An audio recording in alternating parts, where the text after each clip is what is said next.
मेरा नाम रंगीला है। मेरी शादी हुए अभी 3 ही महीना हुआ था। मेरी पत्नी का नाम ललिया है। हम एक छोटे से गांव में रहते हैं। हम अपना रोजी रोटी अपने गांव के ही ज़मींदारों के वहाँ काम करके चलाते थे। मैं भी गांव के सबसे अमीर चौधरी के वहाँ काम करता था। उनके घर का सारा देख रेख मैं ही करता था। मेरे मालिक अक्सर घर से बाहर ही रहते थे। घर पर मेरी मालकिन यानी चौधराइन अक्सर अकेले रहती थी। आज भी मालिक कहीं दूर काम से गए हुए थे। मैं रोज़ की तरह आज भी मालिक के वहाँ काम पर आ गया था। जानवरों को चारा दाना निपटाते हुए मुझे काफ़ी देर हो गई थी। मैंने जानवरों को चारा खिलाकर उनको गौशाला में बांधकर ताला लगा दिया था।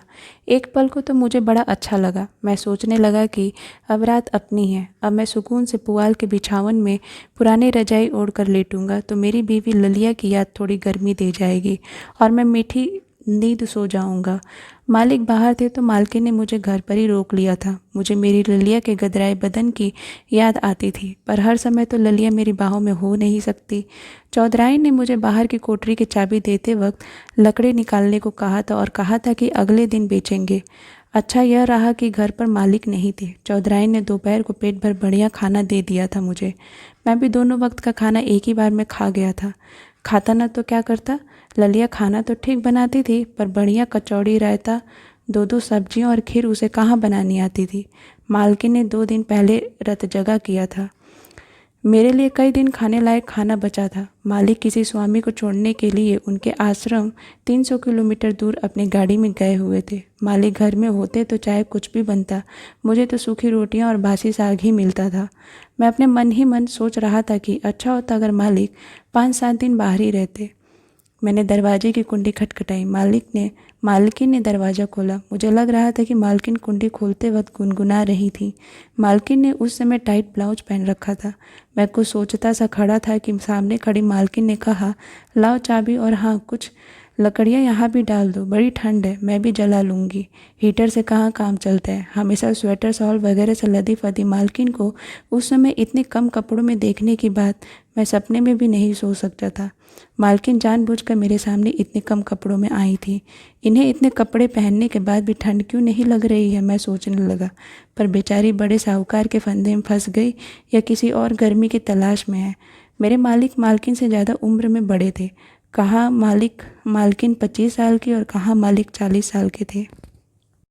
मालकिन बहुत खूबसूरत थी, इतनी कि पूरे गांव में चर्चा होती थी उनकी। मालकिन को किसी भी चीज़ की कोई कमी नहीं थी, पर कमी थी तो वो प्यार के सुख की। ठंडी का मौसम था और बारिश भी हो रही थी। जब तक मैं लकड़ी लाया तो पानी की बूंदाबांदी बौछार में बदल गई थी।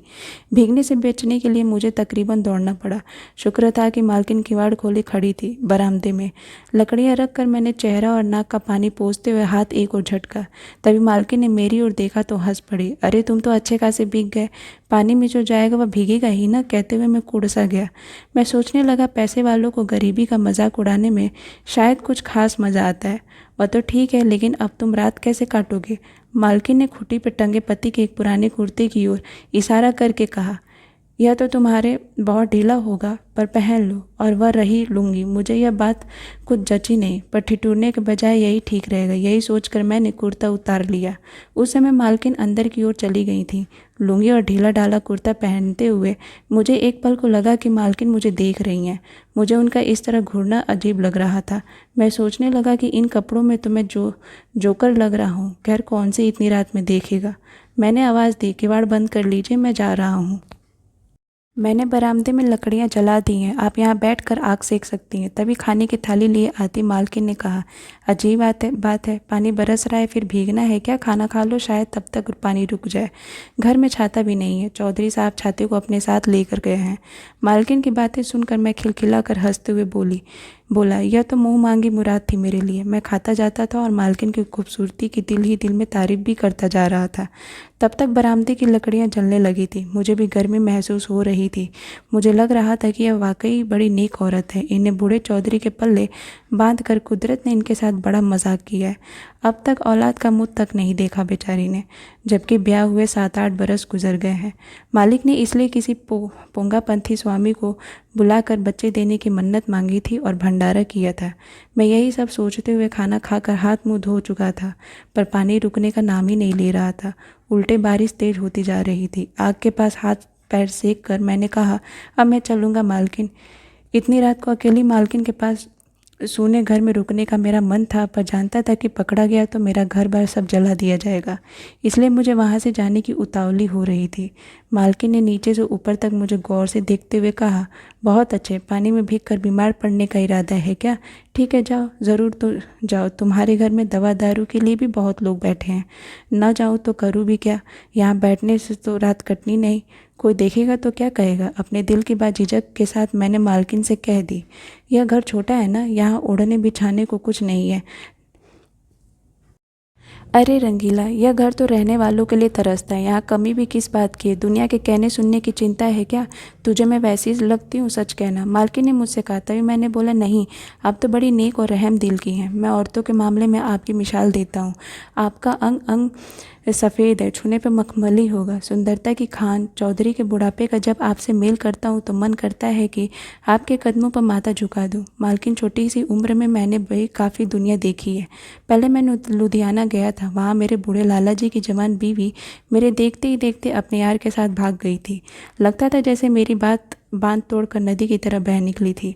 मालकिन ने आग और तेज करते हुए सिसक कर मेरी ओर आते हुए कहा, और क्या देखा? मुझे लगा जैसे मालकिन के चेहरे पर कुछ और लाली आ गई है और आंखों में नशा सा छा गया है। मैं बात करने में कुछ कुछ अटकने सी लगी थी। मैंने लाला और यार की कहानी 2-4 बातों में बता दी कि कैसे मैंने ही उन्हें कमरे में साथ सोते देखा था। बात करते करते मालकिन इधर उधर चौकन्नी निगाहों से देखती भी जा रही थी, मानो दीवारों के कान होने पर उन्हें यकीन होता जा रहा हो। मुझे पता था कि मालकिन मेरे से क्या चाह रही थी। मुझे ऐसा लगा जैसे मेरे शरीर की उठी मछलियों पर मालकिन की नज़रें गड़ी हैं। वे बोली, सरना, यही तो वहम है, दुनिया भी यही जानती है, पर तुम सब अपने को मेरी जगह रख कर सोचो, क्या धन दौलत से जवानी के जोश को दबाया जा सकता है? सच तो यह है कि ये सब देह की भूख को और बढ़ाने वाले हैं। कई बार सोचती हूँ कि मैं एक गरीब घर में होती, शाम को मेरा आदमी काम करके पसीने से लथपथ आता, मैं पंखे से उसको हवा करती और वह सिर्फ मेरा होता, इन बही खातों का नहीं। घर में नन्हे मुन्ने की लगते मैं निहाल हो जाती। ये सोने चांदी के गहने मेरे पैरों में बड़ी माया की जंजीरें हैं, इनसे मेरा दुख बढ़ता है, कहकर उन्होंने मुझ पर एक निगाह डाली। मैं मालकिन की तेज़ निगाहों से सिटपटा गया। मैंने कहा, मालकिन, कुदरत ने ही आपको इतना दयावान बनाया है, सुख दिया है और सबसे ऊपर सत्य दिया है। आज के ज़माने में ऐसे लोग मिलते कहाँ हैं? तभी मेरी बात को मेरी मालकिन काट कर बोली, रंगीला, तू क्या कभी जान सकेगा मेरे मन की पीर? बचपन गरीबी में बीता, तब मैं पैसों को दुनिया का सबसे बड़ा सुख समझती थी, लेकिन फिर भी उस गरीबी में कहीं ना कहीं कोई मज़ा भी था, जो जीने की तमन्ना पैदा करता था, जिसकी बदौलत होठों पर मुस्कान रहती थी। मेरी समझ में अब बीता समय ही अच्छा जान पड़ता है, लेकिन अब तो मुझे क्या, मेरे माँ बाप को भी यही वहम था कि दुनिया का सारा सुख पैसे से खरीदा जा सकता है। तभी तो मुझे चौधरी के पल्ले बांध दिया गया। अब मैं सोचती हूँ कि चौधरी ने तो पैसे से सुख जरूर खरीदा, पर मेरी खुशियाँ पैसे के बदले बिक गई। क्या यह सारा पैसा गरीब से गरीब औरत को वह सुख मुझे दे सकता है जो पति की बाँह का सिरहाना लगा कर सोई जवान औरत को मिलता है? प्यार मोहब्बत का झरना बराबर उम्र वालों में भी फूट सकता है, और यहाँ तो मेरी शादी एक बूढ़े व्यक्ति से हुई है। चौधरी तो बिस्तर पर आने से पहले निढाल हो जाते हैं, उनमें तो वो अब मर्दानगी है ही नहीं जो मुझे सुख दे। फिर मालकिन खुलकर बोली, रंगीला, सच मान, मेरा रोम रोम उस सुख के लिए जब पागल होता है तो चौधरी के पैसे के हिसाब में डूबकर पता नहीं किस दुनिया में चले जाते हैं। क्या पैसे की इस प्यास का कहीं अंत भी है? तू जो समझता है मैं अपने सत्य पर मजबूत हूँ, यह तेरा भोलापन है। दरअसल मैं अंदर ही इतनी नंगी हूँ कि तुझे क्या बताऊँ। मुझे मालकिन की बात का कोई जवाब नहीं सूझ रहा था, तभी मुझे खांसी आ गई, जिससे मैं जवाबदेही से बच गया। मालकिन इस समय मुझे पैसे के जोर से खरीदी गई एक कमज़ोर औरत लग रही थी मुझे, जिसके जिस्म में एक नाजुक दिल धड़क रहा है, और वे पैसे के सुख के बदले अनजाने ही ज़िंदगी की खुशियाँ हार चुकी हैं।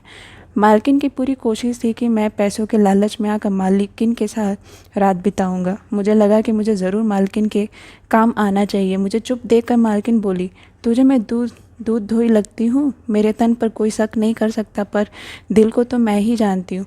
कभी कभी दिल की प्यास आंखों में भर आती है, लेकिन इसे पढ़ने वाला कम से कम वहाँ तो कोई नहीं मिला। मैं सन रह गया। जिसे मैं इतना साफ समझे बैठा है, उसके दिल में ऐसी बात होगी, मैंने ऐसा कब सोचा था। मुझे बड़ा दुख हुआ। मुझे लगा जैसे मालकिन की आवाज़ का काम उनकी आंखों ने अपने जिम्मे ले लिया है। वे आंखें एक भूचाल के आने की खबर दे रही थी। मैं मालकिन के सुंदर चेहरे को देखता रह गया। तभी बिजली जोर से चमकी और मालकिन डर के मारे मेरे बदन से चिपक गई। मेरी आंखों में भी अनजाने ही एक चमक सी आ गई। मैंने महसूस किया जैसे मालकिन के जिस्म के जरिए एक आग मेरे तन में समाती चली जा रही हो। हम दोनों घंटा भर एक दूसरे की बाहों में बरामदे में ही खोए रहे। जब भी बिजली चमकती, मालकिन मेरे बदन को और कसकर पकड़ लेती। मैं भी उनके जिस्म की खुशबू से अपने होश खो बैठा था। तभी मुझे याद आया कि ये तो मेरी मालकिन है। ऐसा करना पाप है मेरे लिए, पर मैं जितना दूर जाने की कोशिश करता उतनी ही मालकिन मेरे करीब आने लगी। मेरे बदन को मालकिन चूमने लगी और कहने लगी कि रंगीला, आज मुझे अधूरा मत छोड़ो। तभी दरवाजे पर खटका सा हुआ। हम दोनों एक दूसरे के बाहों से दूर हट गए। मालकिन ने कपड़े पहनकर किवाड़ खोल दिए। मालिक सामने खड़े थे, बदन का पानी पोंछते हुए बोले, रास्ता बारिश की वजह से खराब हो गया था, इसलिए एक गाड़ी को स्वामी जी के साथ छोड़कर आ गया हूँ। यहाँ तुम अकेली जो थी। मन ने कहा कि लौट चलो, सो लौट आया। तुम्हें हैरानी तो नहीं हुई इस तरह मेरे लौटने पर? यह अच्छा किया कि रंगीला को रोक लिया था। यह बड़ा अच्छा लड़का है। ऐसी सुनसान रात में अकेले रहना भी तो ठीक नहीं था। मालकिन अपने आदमी के इस यकीन पर हैरान रह गई। हम दोनों बहुत शर्मिंदगी महसूस करने लगे। अगर मालिक थोड़ी देर और कर देते तो जवानी का तूफान हम दोनों को पता नहीं कहाँ ले जाता। मालकिन मुस्कुरा कर बोली, हैरानी वह भी आपके आने की? हैरानी तो तब होती जब आप न आते। रंगीला भी रुक नहीं रहा था, कह रहा था कि मालिक आते ही होंगे, थोड़ी देर की तो बात है, आप अकेले ही वक्त काट लीजिए। पर सच मानिए, आपके बिना सब सुना सुना लगता है। मैं मालिक के घर आते ही वहाँ से अपने घर के लिए निकल चुका था। घर जाते समय मैं सोच रहा था, मालकिन के दिल का सारा बोझ जैसे मेरे दिल पर आ गया हो। अब मुझे इस बात की चिंता थी कि अगर फिर किसी दिन चौधरी रात को घर नहीं लौटे तो उस वक्त क्या होगा। उधर मालकिन खुश थी कि दिल के अंदर उठता जोशीला तूफान कम हो गया था। चौधरी भी खुश हुआ जब 2 महीने बाद पता चला कि मालकिन पेट से है। उसने स्वामी जी को पूरे 2 लाख रुपए का चढ़ावा दिया। मुझे भी मालकिन के बहुत कुछ दिया, पर वह बताने की बात नहीं है। राज को राज ही रहने दे तो अच्छा है। उम्मीद करती हूँ आपको हमारी कहानी